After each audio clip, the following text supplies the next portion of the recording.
أعوذ بالله من الشيطان الرجيم بسم الله الرحمن الرحيم اللهم صل على محمد وعلى آل محمد كما صليت على إبراهيم وعلى آل إبراهيم إنك حميد مجيد. په دې درس کې اولنی حدیث کې رسول کریم صلی الله علیه وسلم د منافق نښې ذکر کړي. آیت المنافق نشانیان د منافق سړي ثلاث درې غټي غټي نښې د منافق درې دي. کمی دي. اذا کله چې حدث د چا خبره کوي د غایب په صيغه، کذبا دروغ پکې وي. اذا حدث کله چې خبره کوي د چا قصه کوي، کذبا دروغ وي. و اذا او کله چې وعده د راتلونکي کار د چا سره وعده کوي، اخلفا د وعده مخالفت کوي. و اذا او کله چې اؤتمنا په د اعتماد وکړي شي، نو خانه د په اعتماد پوره کېدو په ځای باندې خیانت کوي. آیت المنافقین نخې د منافق ثلاث درې دي. اذا حدث کله چې خبره کوي، کذب دروغ وي. و اذا وعد کله چې وعده کوي، اخلفا د وعده خلاف کوي. و اذا اؤتمنا کله چې په اعتماد وکړي شي، خانه خیانت کوي. الکبائر غټ غټ ګناهونه رسول الله صلی الله علیه وسلم د شمیرلی. الکبائر د کبیره جمع ده، غټ غټ ګناهونه. اولنې سره الاشراک بالله، د الله سره شرک کول. الاشراک شرک کول بالله، د الله سره، خوا هغه په ذات کی، خوا هغه په صفاتو کی.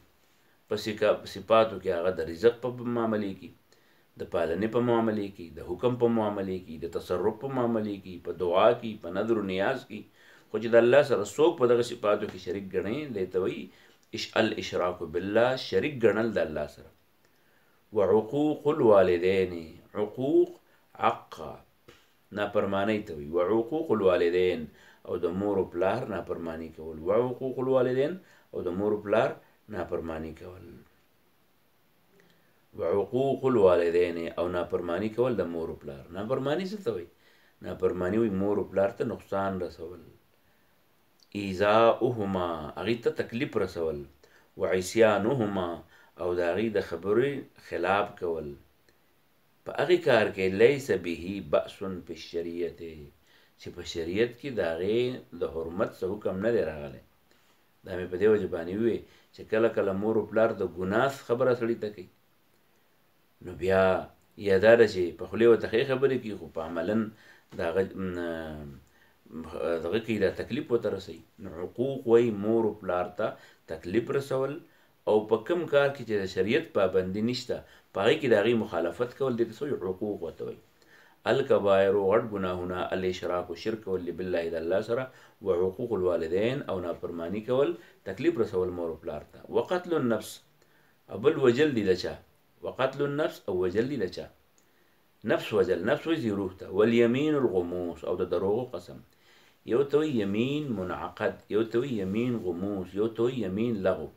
لغو هغه یمین ته، هغه قسم ته چې سړی بس شي قسم دی وي. او یمین منعقد هغې ته وایي چې په راتلونکي کار باندې یو سړی قسم وخوري چې دا کار به کوم یا بیا نه کوم. او یمین غموس هغې کار ته وایي چې په تېر کار سړي ته ښه پته چې دا کار داسې نه و، او قسم وخوري چې او داسې و، دې ته وایي یمین غموس. والیمین الغموس او یمین غموس هغه د دروغو قسم، د دروغو قسم. البر نیکی کول ته وایي. د نیکۍ تعریف او د ګناه تعریف رسول الله صلی الله علیه وسلم په دې حدیث کې کوي. البر نیکی کول چې دي، نو حسن الخلق خو اخلاق ته وایي، ښه اخلاق چلول دا نیکی ده. والاسم ګناه کم کار ته وایي. والاسم ګناه ما هغه شي ته وایي حاکه چې یوه خبره واوړي راوړي په صدر کې ستا په سینه کې، چې وی کم کې ونه کم. او وکرهته بیا ته نه غواړې ان یطلع چې خبر شي علیه د هغې نه الناس خلک. ته یوه خبره په زړه کې پټه کړې چې څوک درنه خبر نه شي، بس دا د ګناه کار دی، مه یې کوه. البر نیکی حسن الخلق خو اخلاق ته وایي. والاسم ګناه ما هغې ته وایي حاکه چې واوړي راوړي په صدر کې ستا په سینه کې، وکرهته ته نه غواړې ان یطلع چې خبر دي شي علیه د هغې نه الناس خلک. دغسې الخلق عیال الله، دا خلق یعنی مخلوق، الخلق مخلوق. العیال عیال هغه چا ته وایي من یعوله الرجل، چې سړی په کور کې ساتي، د کور بچي، د کور انګیندې، د کور نوزي، دا د کور د مشر سړي، دا عیال دي. عال یعولو معنی ده ساتل، د هغې پرورش کول. نو الخلق مخلوق چې دی عیال الله، دا د الله تعالی کوړمه ده. په احب الخلق نو خوښ په مخلوقاتو کې الی الله الله ته من هغه دی احسنا چې هغه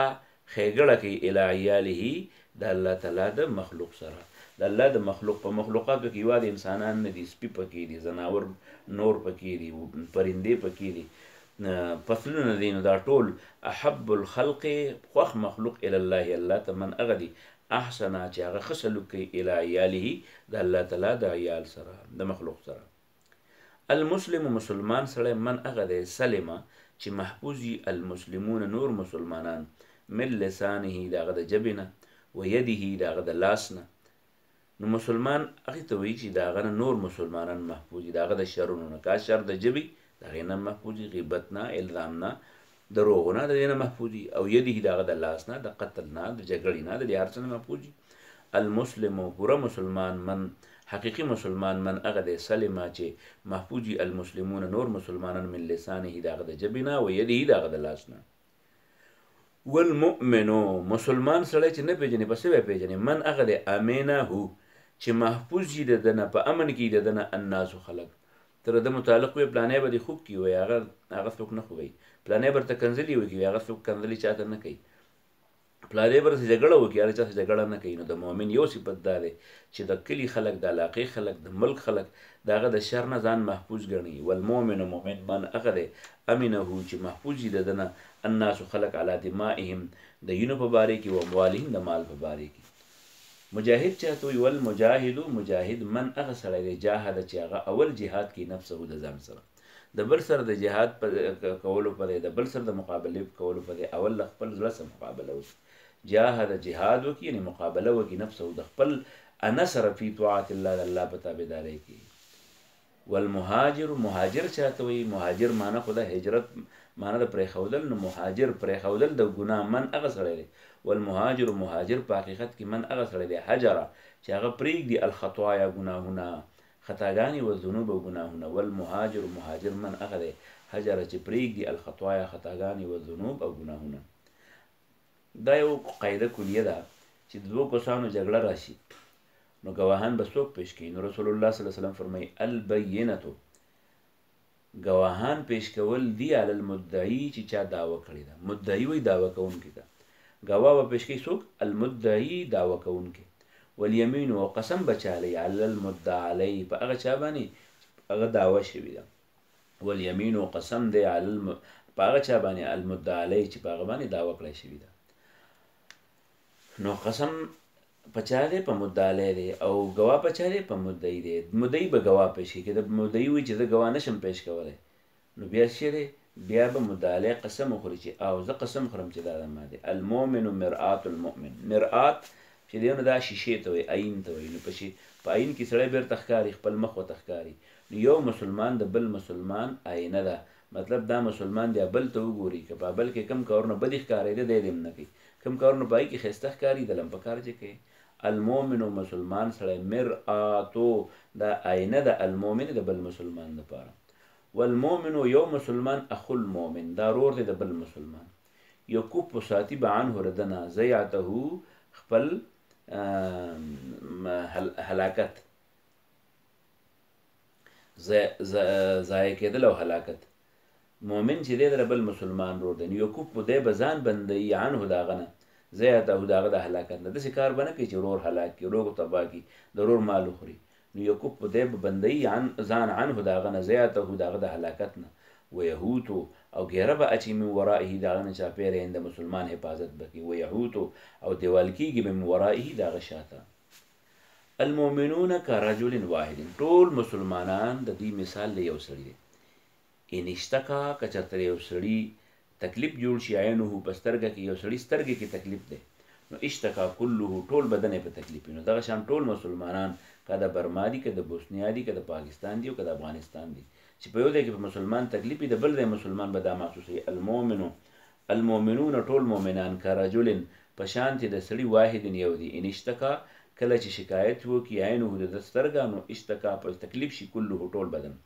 و ان اشتکا رأسه او که تکلیف یې جوړ شي په سر و ان او که چېرته اشتکا شکایت وکړي رأسه د سر یعنې په سر یې تکلیف وي اشتکا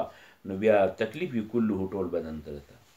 السفر سفر کول قطعه دا یوه ټوکړه ده من العذاب د عذاب د دا سفر په خپل عذاب دی.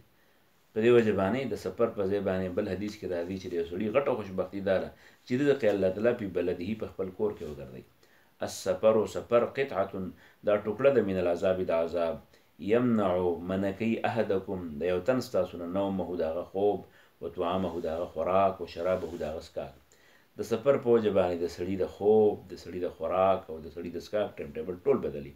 نو السفر سفر قطعه ټوکړه د من العذاب د عذاب یمنع منکی احدکم په تاسو کې یو تن نومه د خوب نه و طعامه د خوراک نه و شرابه د اسکاک نه. فاذا نو ګوره یو خبره واورئ، فاذا کله چې قضا پوره کې احدکم په تاسو کې یو تن نحمته خپل حاجت، کله چې خپل حاجت پوره کې، نحمه یعنی حاجت خپل پوره کې، په څه باندې په سفر کې د څه لپاره سفر کړی، من وجهه په یو طریقه، نو فلیعجل نو دی بیا بیرته زر راځي الی اهله کور ته زر راځي، ځکه چې خوشبختي دا ده چې سړی ډېر وخت په کور کې تېروي.